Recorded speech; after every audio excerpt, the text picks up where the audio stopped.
welcome back to my vlog. Isang magandang umaga sa inyong lahat mula dito sa Lasak City.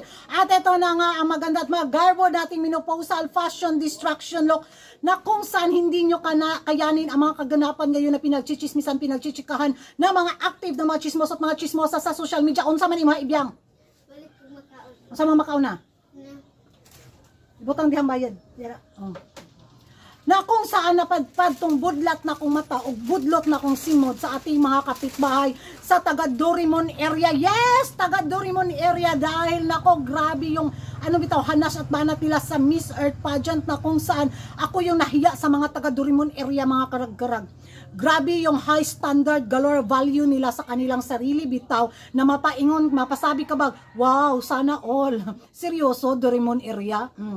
Dahil nga dito sa budol fight bitaw na ginawa ng Miss Earth organization sa mga kandidata. Naku, hiyang-hiya naman kami sa very very disgusting at very very poor ang pins. O, di kayo na ang mayaman, kayo na ang very very rich country din.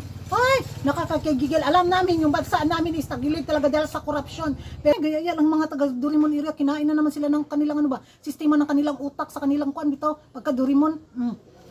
Gigil talaga ako sa kanila, mga karag-karag. Kung makapag very disgusting, very poor ang bitaw sila sa hanas sa pabudol fight bitaw, kultura namin yung mga Pilipino, yung budol fight. Sana naman wag kayong humanas dahil kung wala kayong adam sa budol fight, mag-research kayo pero sa bagay nga Dorimon yung mga utak ninyo ay wala. Mahirap. mahirap umitindi ang mga taga Dorimon area.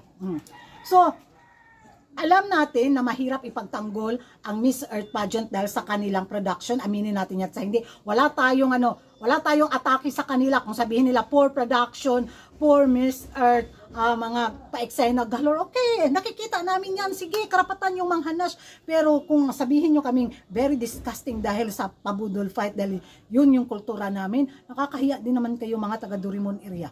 Hiya naman ang Miss Earth organization sa inyo. Binigyan na nga kayo ng corona. Sana ma-appreciate din naman ninyo ang Miss Earth pageant.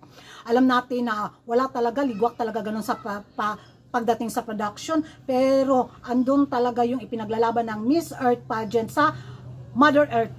Na alam naman natin na nung nanalo yung kandidata ninyo, tuwang-tuwa naman kayo. Ano ba yung pinagpuputak na mga butsin nyo, taga Dorimon area? Kumakabanat kayo para naman kayo hindi nanalo sa corona sa Miss Earth pageant.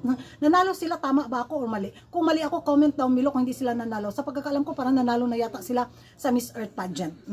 So, yun nga mga karag-karag, wala nga sa production, poor production talaga.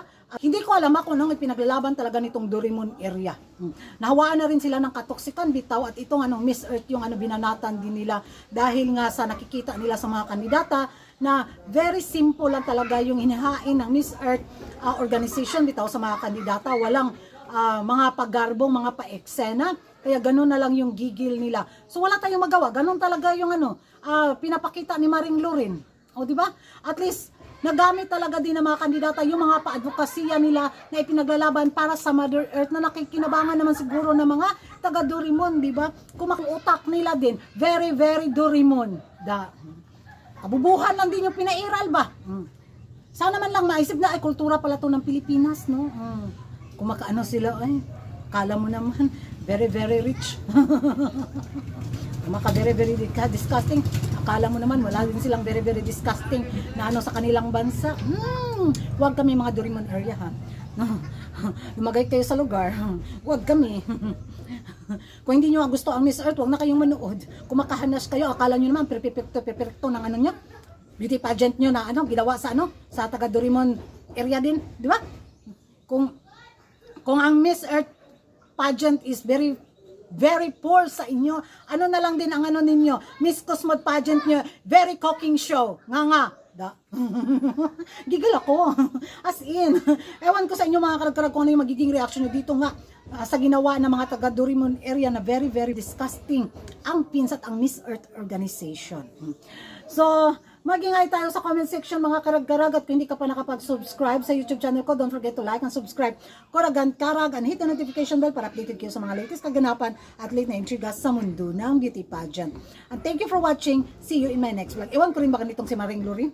Bakit hindi kayang i-upgrade bitaw ang Miss Earth pageant. Pero yun nga, makalumang panahon pa rin si Maring Loren, wala tayong magawa. Good luck sa mananalong mga kandidata sa Miss Earth. Sana maipatuloy nila yung essence, yung advokasya ng Miss Earth pageant dahil yun naman talaga yung ipinaglalaban nila. Hindi yung mga sosyalidad, mga pasosyala na mga pa-eksena galore.